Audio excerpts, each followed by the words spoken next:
Bonjour et bienvenue à Ta carrière, ton histoire, où on parle du futur du monde du travail, puis on aide les jeunes à se préparer des carrières extraordinaires. Quand on pense aux gens qui sont passionnés par la jeunesse, on pense souvent aux enseignants, aux enseignantes. Puis moi, j'ai trouvé une enseignante, elle s'appelle Élise Goulet-Peterson. Puis Élise a un point de vue intéressant par rapport au futur du monde du travail. Puis j'aimerais ça échanger avec elle nos idées entre un coach de carrière et une enseignante. Élise, je l'ai trouvée en ligne parce qu'elle a commencé un blog. Son blog aide les jeunes enseignants à être mieux outillés, à avoir des meilleures ressources pour mieux faire leur travail. Puis je me suis dit, Élise doit être une personne intéressante si elle est prête à créer un projet comme celui-là. Élise va nous parler d'inspiration. Elle va nous parler de comment on transforme notre système d'éducation en ce moment. Ça va être un show vraiment le fun. Merci d'être là. On se voit tout de suite après la pause. Merci.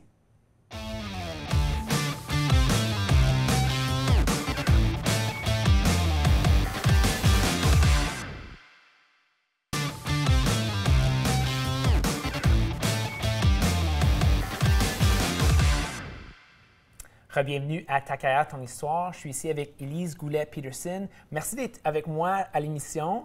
Ça me fait plaisir. Merci beaucoup. C'est vraiment le fun. Moi, j'ai la chance dans l'émission de parler à des gens qui ont des idées intéressantes par rapport à qu'est-ce qu'on peut faire pour aider les jeunes. Puis, c'est vraiment la raison que je t'ai invité. Tout de suite, quand j'ai vu que tu avais commencé un blog, je me suis dit, mais pourquoi est-ce que Élise aurait commencé un blog? Y a-t-il quelqu'un qui t'a dit de faire ça? C'était-tu ta propre initiative, ta propre idée? Pourrais-tu nous dire à nous pourquoi tu as eu cette idée-là de faire un projet, de commencer ton propre blog? Parce que j'ai clairement plein de temps libre. Non. Je suis pas d'accord parce que tu es enseignante, tu as une famille, ouais. Puis je suis sûre que tu as de la vie à l'extérieur de ton travail. J'ai toujours aimé créer des sites web. J'ai commencé ça en 1997, donc dans l'ancien temps, quand il fallait programmer nous-mêmes. Puis à un point, je me suis dit, pourquoi pas bloguer à propos de ma job, à propos de mon emploi, au sujet d'autres affaires. Là. Comment tu as choisi le sujet de ton blog?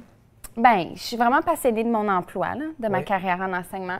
Puis je me suis dit, pourquoi pas, outiller les autres enseignants. Mais dans le fond, même avant ça, même avant d'outiller les autres, c'est un portfolio pour moi. Je me suis dit, pourquoi pas le faire pour moi, documenter mes bons coups, mes erreurs, mes affaires favorites. Puis si ça bénéficie à d'autres, tant mieux. Moi, je pense que oui, ça bénéficie à d'autres. C'est vraiment une des intentions du blog. Peux-tu nous dire, pour les gens à la maison qui n'ont jamais vu le blog, c'est pour qui, puis ça aide qui? Ça a deux rôles. Le premier rôle que j'y avais donné, c'est vraiment d'outiller les, peu importe, nouveaux enseignants d'expérience, comment mousser la francophonie en salle de classe. Mousser la francophonie en salle de classe? Oui. Ça veut dire quoi? Moi, j'ai toujours enseigné dans un milieu minoritaire pour les francophones. Oui. Beaucoup de nos élèves viennent de familles anglophones ou un parent anglophone, un parent francophone. Puis ça parle beaucoup anglais à la maison. Donc, je me suis dit, il faut trouver une façon amusante d'amener le français dans la salle de classe pour pas que ce soit vu comme français, c'est plate.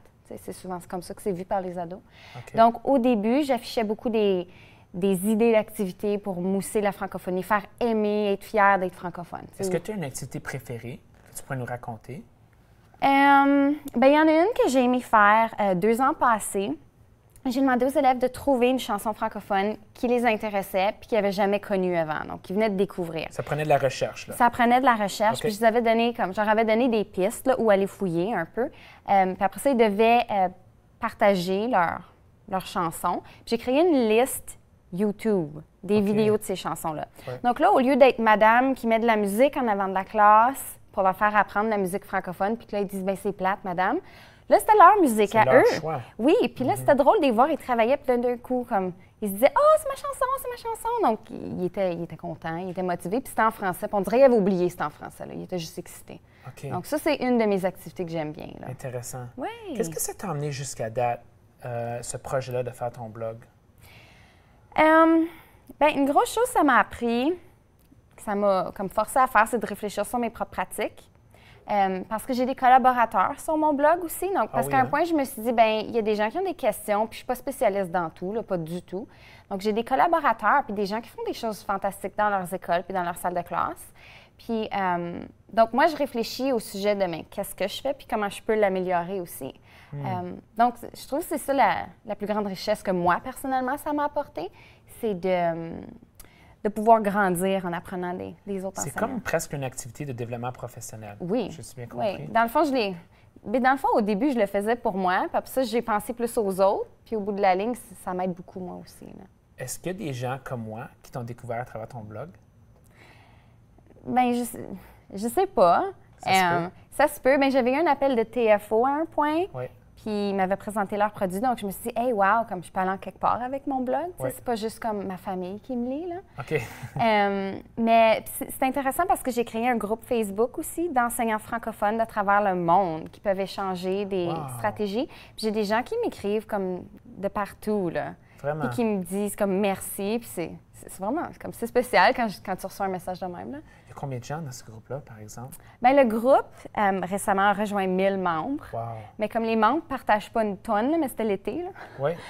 Espérant que, tu sais, durant l'année scolaire, ça commence à parler un peu plus, là, ouais. Oh oui, c'est correct de prendre une pause d'été quand, oui, définitivement. Quand on est enseignant. Sauf quand on blogue. Sauf quand on blogue, il faut continuer. Préparer la rentrée, oui. Wow, c'est le fun. Ouais. C'est quoi ta prochaine étape pour le blog ou pour le groupe en ligne? Est-ce que tu as un but ou tu essaies de l'amener en quelque part de spécifique? Oui, bien, je parlais beaucoup de francophonie au début. Puis après ça, j'ai vu à quel point les nouveaux enseignants avaient besoin d'outils.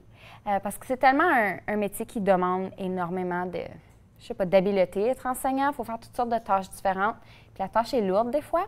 Donc, j'ai bougé vers ça. J'ai offert des ressources gratuites pour les nouveaux enseignants. Puis je veux continuer là-dedans. J'ai aussi ouvert une boutique là, où est-ce que j'ai donné des ressources pour préparer la rentrée. Oui. Mais mon but, là, c'est vraiment de continuer à offrir des ressources gratuites. C'est ça qui fonctionne le mieux. Puis, c'est vraiment, bien, je veux recommencer à pousser la francophonie, là, que j'ai plus de gens qui me lisent, là.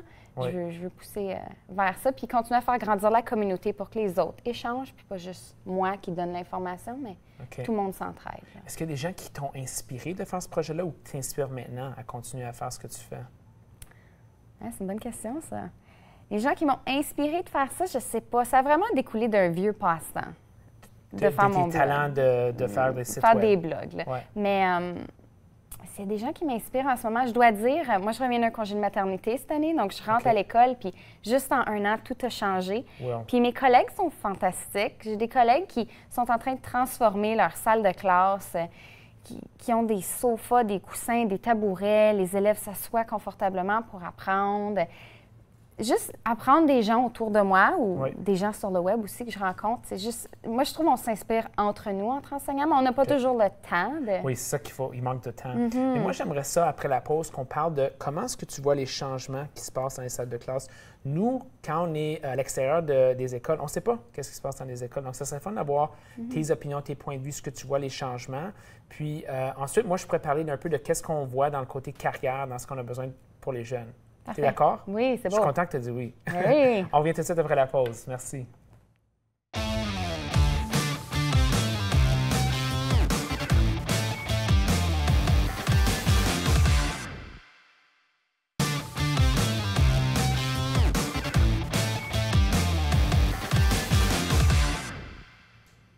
Bienvenue à Ta carrière, ton histoire.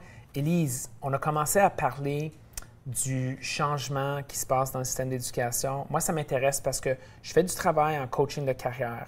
Donc, je pense aux jeunes qui ont 18 ans, qui ont 24 ans, qui commencent à travailler. Puis, je sais que le monde du travail change. Puis, je sais que le système d'éducation change aussi. Mais je ne sais pas comment. Peut-être que tu peux m'expliquer un peu les changements que tu vois. Dans le fond, le système d'éducation, je trouve qu'il a pris du temps à changer et à s'adapter à notre société. Mais dernièrement, je dirais le dernier 10 ans, ça change vraiment vite. Okay. Donc, au lieu de juste transmettre la matière aux élèves, on veut les outiller pour être des penseurs critiques, puis être créatifs, puis savoir juger est-ce que c'est une bonne information, une mauvaise information, puis avoir une opinion, bien communiquer.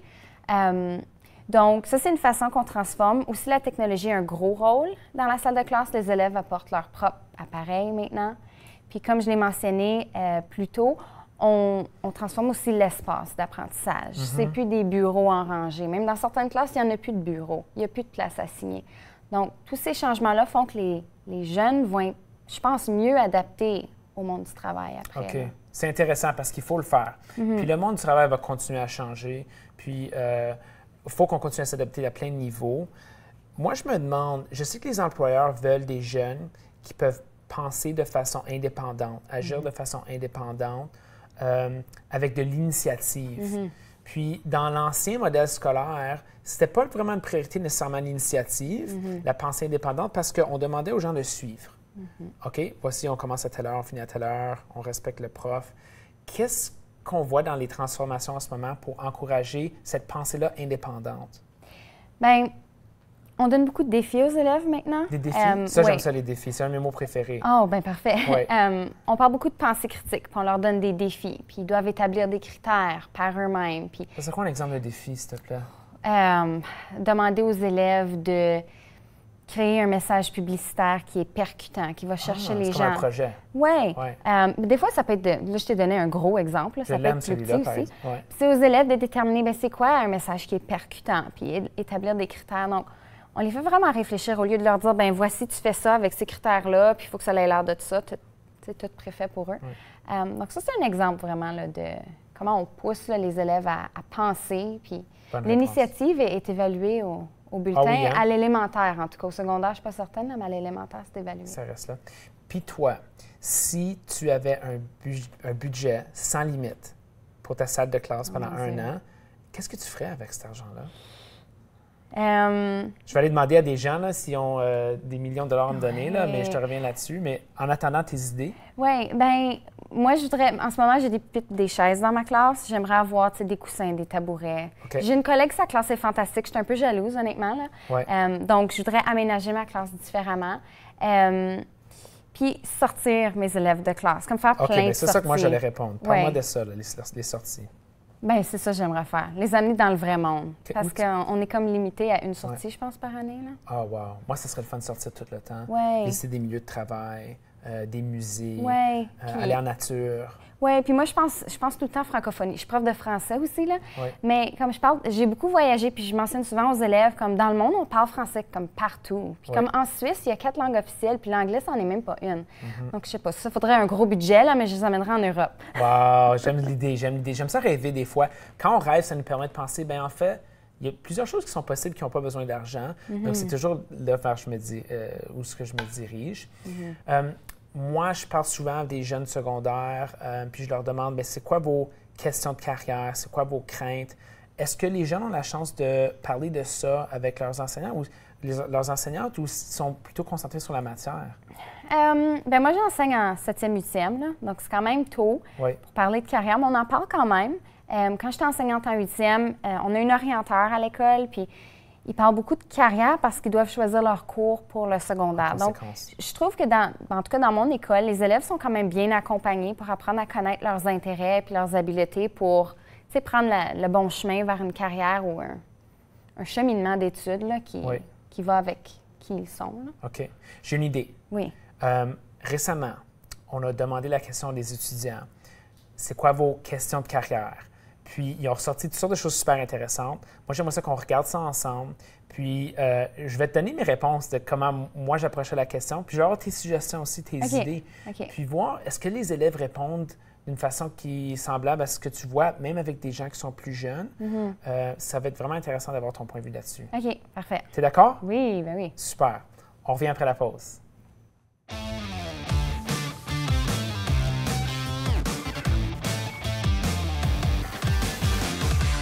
Pour moi, c'est vraiment décider comment trouver l'éducation pour faire ton carrière. Dès que tu décides qu'est-ce que tu aimerais faire, c'est comment trouver le programme que tu aimerais faire, comment trouver les prérequis, comme vraiment comprendre comment réussir à faire ton métier que tu aimerais faire. Moi, une de mes questions, c'est est-ce que je vais être capable d'arriver à faire ma carrière que je voudrais? Parce que moi, ma carrière, ça serait d'être assistante pour chiens. Assistance pour chien d'assistance, donc aider les chiens à aller avec d'autres personnes, puis aider les personnes à avoir un chien pour les aider dans la vie de tous les jours.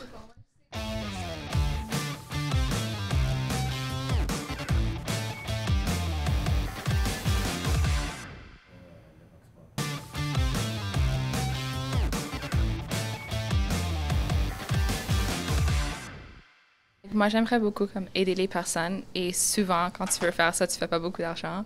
So, je voulais savoir comment gérer le fait que l'emploi que je veux, je vais peut-être pas avoir peut-être pas être stable. Moi, je me demandais comment important qu'est-ce que tu choisis en rapport avec ta passion.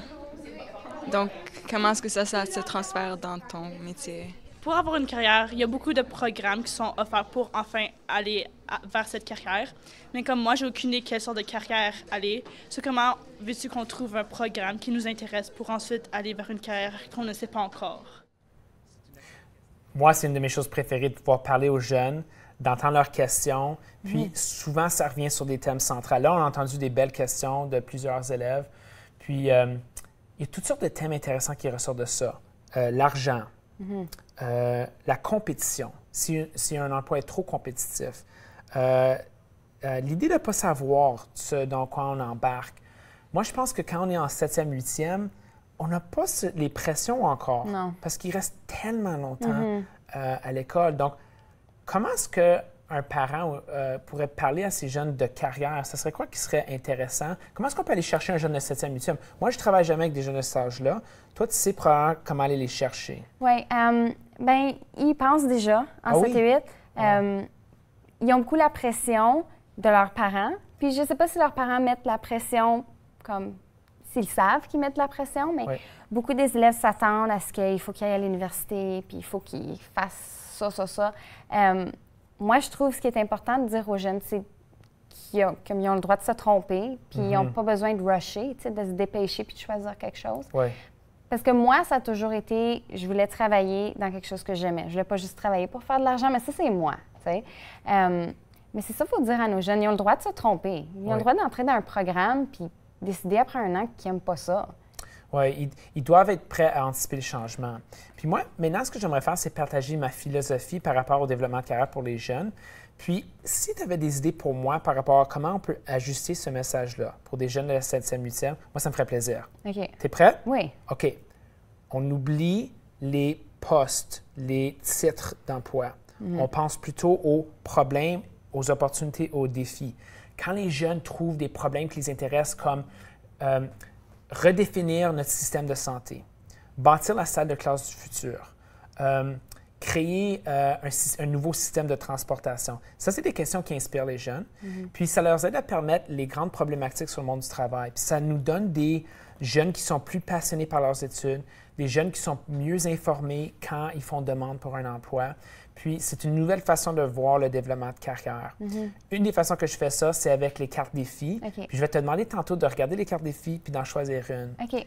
Comment est-ce que moi, je pourrais ajouter ce message-là pour qu'un jeune en 7e ou une jeune en 8e comprenne comme la philosophie derrière cette idée-là? Mais je pense qu'il comprendrait quand même pas mal bien. Oui? Oui, je pense que c'est vraiment bien. Puis, ce qui est le fun avec les jeunes de cet âge-là, c'est qu'ils sont souvent prêts à embarquer dans à peu près n'importe quoi. Ils sont encore très motivés par l'école. C'est bon. Parce qu'on sait que pour eux, ils vont travailler dans des emplois qui n'existent pas encore, pour des compagnies qui n'existent pas encore. Mais qu'est-ce qu'ils doivent ressortir de leur éducation? Mais toi, tu pourrais me faire une longue liste de tellement de choses, leurs habiletés. Puis, d'après moi, pour qu'ils comprennent le monde du travail, c'est de trouver des défis intéressants. Parce que quand moi, je demande à un jeune de 15, 16 ans, combien de jobs est-ce que tu connais? 20, 30, 50, gros max. Mais combien de jobs est-ce qu'il existe? On pourrait dire plus que 20 000. Donc, l'idée, c'est pas de donner un dictionnaire à nos jeunes pour qu'ils puissent aller voir, je dois mémoriser tous les jobs potentiels. C'est plutôt de comprendre les plus grandes problématiques. Moi, je t'encourageais que tu dis que ça résonnerait avec des jeunes de 7e, 8e. Oui, définitivement. Tu pourrais même leur demander d'inventer un emploi du futur. Ça, ils aimeraient ça. Ça, c'est vraiment? Oui. Comment est-ce qu'on ferait une activité comme ça? Moi, ça m'intéresse. Moi, j'adore ton idée. Ça pourrait être un gros défi critique. Je sais pas, tu pourrais leur donner même un problème de la société puis leur dire, crée un emploi, crée un poste qui pourrait aider à régler ce problème-là. Est-ce que je peux venir faire ça dans ta salle de classe? Oh, tu pourrais, oui. Je pense que ça serait le fun. Puis on pourrait collaborer ensemble pour faire un billet de blog. Ça serait bien. Oui. Moi, de t'avoir invité sur le show, c'est juste parce que je voulais m'inviter à participer à ton blog. Ben oui. C'est vraiment le fun. Donc, nous, quand on pense à comment les jeunes vont réussir, souvent, on oublie certains morceaux clés dans le système de l'éducation. Puis moi, ce que j'ai entendu de toi aujourd'hui, c'est que le système d'éducation se transforme. Est-ce que tu vois des nouvelles tendances d'ici 5, 10 ou 15 années? Oui. Bien, la technologie en salle de classe, c'est définitivement une grosse tendance qui a changé, je dirais, dans les derniers 5 ans. Une salle de classe doit avoir de la technologie. Une salle de classe, maintenant, doit permettre aux élèves de bouger. Tu ne peux pas avoir un cours et les élèves restent assis tout le temps, ça se fait plus. Ouais. Puis tendance vraiment à penser critique. OK. Vraiment pousser, moins donner la matière. Tu sais, Mémorisation. C'est ça, c'est pas important de savoir vraiment qui était le 5e premier ministre. Tu sais, tu peux le trouver facilement sur Google. Ouais. C'est vraiment développer des penseurs qui savent être créatifs, critiques, puis... C'est intéressant. Ouais. J'aimerais te demander, qu'est-ce que tu aimes le plus de ton travail, de ton métier? De mon métier, je suis allée en enseignement. Moi, j'ai étudié pour être journaliste, puis j'ai changé de carrière. Bien, durant mes études, je me suis dit, moi, je veux faire une différence dans le monde, puis je suis vraiment en enseignement pour inspirer les jeunes. Inspirer les jeunes à aimer apprendre, puis à aimer à... Juste l'idée qu'en enseignement, tu peux comme avoir un impact presque direct sur le futur, parce que tu es en train de mouler la génération qui s'en vient. C'est ça. J'aime tellement apprendre, puis juste vivre différentes expériences, puis j'aime les... Mon but, c'est de les inspirer à faire la même chose. Là. OK. Donc, parle-moi de ce morceau-là de l'inspiration. Est-ce que c'est ça quelque chose qui t'inspire, toi, le fait que tu peux inspirer d'autres personnes? Oui. Bien, moi, c'est ça qui me motive. Le fait que je peux faire un impact sur la journée de quelqu'un. À chaque jour, tu sais, mon emploi, il est jamais pareil. Là. Puis comme aujourd'hui, là, j'ai pas été assis de la journée. Là. Ça bouge, puis on peut être créatif, puis on rencontre des gens, puis je sais pas, comme les élèves sont tous différents, puis trouver une approche pour aller rejoindre chaque élève, puis ça, c'est un répondre beau à défi. ses besoins. C'est un gros défi, c'est énorme. Puis... Il y a des liens entre ce qu'on fait parce que moi, j'aime aussi inspirer les gens, les aider à rejoindre leur potentiel, mais mon temps avec eux est très limité. Il y a un début puis il y a une fin. Des fois, je vais voir quelqu'un de 5 à 10 heures, par exemple, sur un total de quelques mois. Mais toi, le montant d'heures est beaucoup plus élevé. Quoique c'est en groupe, mais quand même, tu peux voir une certaine évolution sur un laps de temps de quoi, un semestre, une année? Bien, en 7-8, j'y vois toute l'année. Toute l'année. J'y vois 1 à 2 heures par jour, donc j'y vois quand même longtemps. Assez souvent. Oui, ça, c'est vraiment quelque chose de toucher sur la grosseur des groupes. C'était une autre chose. Si j'avais l'argent illimité, avoir des plus petits groupes dans la salle de classe. Parce que quand on en a 28, bien, on ne peut pas aller les rejoindre autant que si on en avait 10. Tu avais combien d'élèves dans ta classe? 10. 10? 10-12, pas plus. Fantastique. Oui. Ouais. Ouais. Puis des sorties de l'école, puis de la meilleur équipement dans la salle de classe. Dans ma salle de classe, oui. J'aime cette idée-là. Effectivement, oui. Ouais. Je suis vraiment content que tu es venu sur le show. Ça me fait plaisir. J'aimerais continuer à collaborer ensemble. Je sais que sur notre page Facebook de Ta carrière, ton histoire, il y a de la place pour qu'on puisse collaborer puis continuer à faire la promotion de ressources pour outiller nos enseignants. Définitivement. Moi, ma grande ressource, ce sont les cartes défis. Puis d'après moi, ça va transformer notre méthodologie pour le développement de carrière. Puis c'est certain qu'on devrait continuer de s'en parler. Parfait. Ouais. Merci beaucoup d'être venu sur le show. Pas de problème. C'était un plaisir. Merci. Merci beaucoup. On vous voit à la prochaine émission de Ta carrière, ton histoire. Merci beaucoup. Merci d'être venu. Fait que là, j'ai pas choisi la carte. Oui, mais c'est correct. On en a parlé, là.